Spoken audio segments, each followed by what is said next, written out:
What if the people who raised you decided your worth in front of a crowd and thought you'd stay silent forever? This isn't just a graduation story.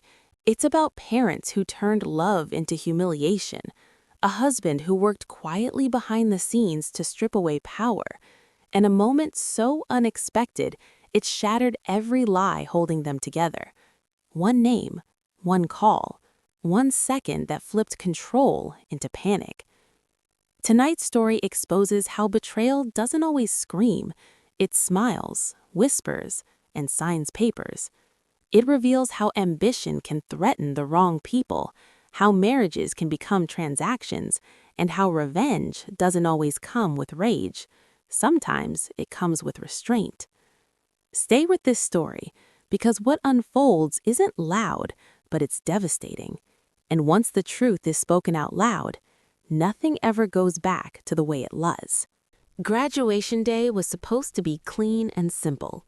Caps in the air, polite applause, a moment earned the hard way. Instead, it turned into a performance carefully rehearsed by the people who knew exactly where to cut. Smiles were wide when the envelope appeared, passed across the row like a gift. Cameras flashed, neighbors leaned in. What looked like pride was really a lesson delivered in ink and signatures, calling itself tough love.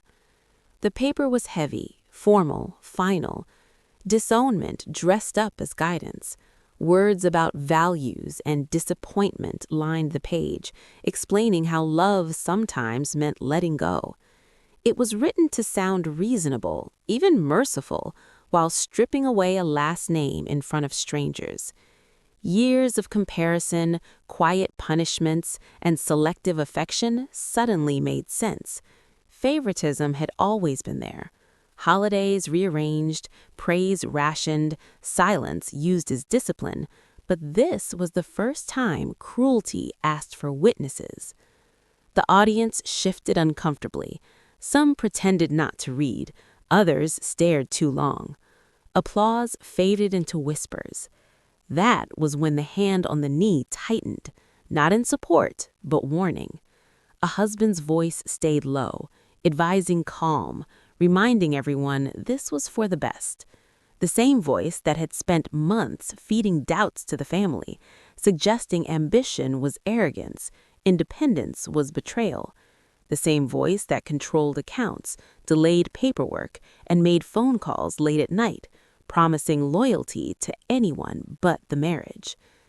There was a secret stitched into that envelope. The timing wasn't accidental. Graduation threatened a balance that benefited him. A partner with momentum becomes harder to manage. So the plan was humiliation, hoping shame would keep things small. Parents were convinced it was discipline. He called it protection. Control loves disguises. The name was called soon after, echoing through the hall, not from the family row, but from the stage. Faculty smiled. Applause returned, louder this time. The envelope stayed open on the lap, useless now, its authority shrinking with every step forward. Panic flickered across familiar faces. The hand released. A whisper followed, too late, to smile, to wave, to pretend this had all been love. Some lessons only work once. The truth about the disownment didn't arrive all at once. It leaked through patterns that finally lined up. Bills paid late for no reason. Conversations that ended just before entering a room. A gentle suggestion here, a planted concern there, always delivered by the same calm voice that claimed to be keeping the peace. The family believed the decision was theirs, but the script had been written elsewhere. Money became the quiet weapon. Accounts once shared were suddenly misunderstood. Savings earmarked for the future were framed as reckless spending. Numbers were rearranged, selectively explained, then presented to the parents as evidence of irresponsibility. Concern followed. Disappointment followed that. By the time disownment was mentioned, it felt justified to them, necessary even. The husband stood nearby, nodding slowly, wearing the mask of reason. Stories were twisted with care. Independence became defiance. Ambition became disrespect. Every late night working turned into neglect. Every boundary became an insult. The husband positioned himself as the translator between generations, claiming to soften words while sharpening them instead. Calls were made without consent. Emails were forwarded out of context. Trust was dismantled piece by piece, then blamed on personality. Love in the marriage had already changed shape. Affection came with conditions. Support required submission. Praise was offered only when it reflected well on him. Envy crept in quietly as success approached. New opportunities threatened a hierarchy he depended on. A partner who outgrows control becomes a liability. So the strategy shifted from encouragement to containment. The most shocking part wasn't the betrayal itself, it was the patience. Months of careful manipulation led to one public moment meant to break resolve. The husband believed humiliation would force compliance, that isolation would restore balance. Even after the papers surfaced, he kept playing the role, whispering about reconciliation, suggesting obedience could earn forgiveness. But lies have weight, and eventually they sink. Bank statements told a different story. Messages surfaced, showing how concern had been coached, how fear had been fed. The reasonable man was revealed as the architect, not the mediator. The marriage, once sold as partnership, stood exposed as a transaction designed to benefit only one side. When the final truth settled in, there was no shouting, no scene, just clarity sharp enough to cut every remaining tie. Some betrayals don't end with anger, they end with freedom. The room was still buzzing from what had just happened. The envelope still open, the meaning already understood by everyone who mattered. Pride lingered on a few faces, brittle and forced, as if the damage had been calculated and accepted.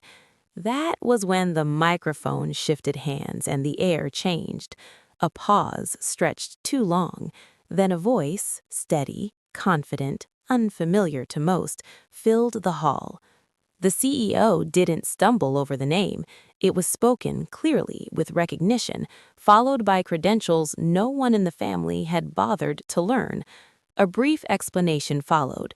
Internships completed quietly, projects delivered under pressure, a recommendation that came not from connections but results. Applause broke out in waves, louder and more certain than before. Cameras turned, whispers turned sharp. Everything flipped in seconds. The same parents who had rehearsed disappointment suddenly leaned forward, smiles scrambling back into place. Pride tried to resurrect itself, clumsy and late. The husband stiffened. The hand that once warned now trembled. He knew what that name meant in that moment, not just opportunity, but exposure. Because success doesn't arrive alone, it brings context. The CEO mentioned a background check that raised questions about financial interference during the final year, accounts delayed, paperwork obstructed, a third party listed as concerned spouse. Eyes shifted toward the family row. The reasonable man swallowed hard. The truth surfaced without accusation, just facts stacked neatly together. The job offer stood anyway, perhaps because of the resistance overcome, not despite it. Applause returned, this time undeniable.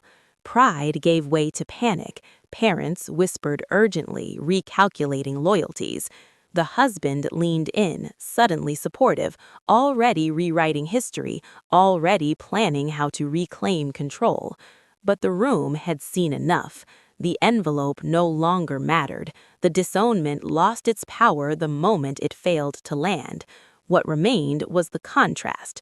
Who believed, who sabotaged, who stood in the way when momentum threatened their comfort. The CEO smiled knowingly, as if recognizing resilience built in silence. Later, texts would flood in, apologies framed as misunderstandings, promises offered where respect had been absent. The husband would suggest unity again, claiming fear had driven poor choices. But fear tells the truth when nothing else does. The name that echoed through that hall didn't just open a door, it closed every lie behind it. Silence did more damage than any argument ever could. After the applause faded and the offers arrived, distance became deliberate. Calls went unanswered, messages stayed read but unreplied. There was no announcement, no explanation, just absence. The family felt it first. Invitations stopped coming, updates dried up. Access they once assumed permanent quietly disappeared, and confusion set in where control used to live. The husband tried strategy before panic. Calm talks were requested, framed as concern. When that failed, urgency replaced patience. He spoke about loyalty, about weathering storms together, carefully skipping over the emails that had surfaced, the bank transfers rerouted, the nights spent undermining instead of supporting. He knew the truth was out there now, even if it hadn't been thrown in his face. Exposure doesn't always need an audience. Papers were filed without warning, accounts were separated with precision, a lawyer spoke where emotion once lived. The reasonable man lost leverage the moment financial dependence vanished. He offered apologies shaped like excuses, blamed fear, blamed pressure, blamed everyone except himself. Not once did he ask how the betrayal felt. That question never crossed his mind, and that told the whole story. The family attempted reconciliation next. Pride softened into regret, but only after status shifted. They wanted meetings, photos, public unity restored. Silence answered them too. Love that arrives after success isn't love, it's negotiation. Every ignored message forced a reckoning they couldn't control or spin. What hurt most wasn't the loss of them, it was how light everything felt without the weight of their expectations. No more shrinking to make others comfortable, no more translating ambition into apologies. The past lost its grip because it no longer had permission to speak. The husband watched it all unravel, realizing too late that humiliation had backfired. Control requires proximity, and proximity was gone. He wasn't destroyed publicly or shamed loudly. He was simply removed from the future he tried to manage. Revenge didn't come with shouting or tears. It came with boundaries that couldn't be crossed and doors that never reopened. Some endings don't need forgiveness to be final. If this story hit close to home, you're not alone, and you're in the right place. These are the stories where silence speaks louder than confrontation, where control collapses without a fight. Make sure to like this video if you felt the weight of the truth. Subscribe for more real stories of betrayal, power, and quiet revenge, and turn on notifications so you don't miss the next one. Some stories don't end with forgiveness. They end with freedom.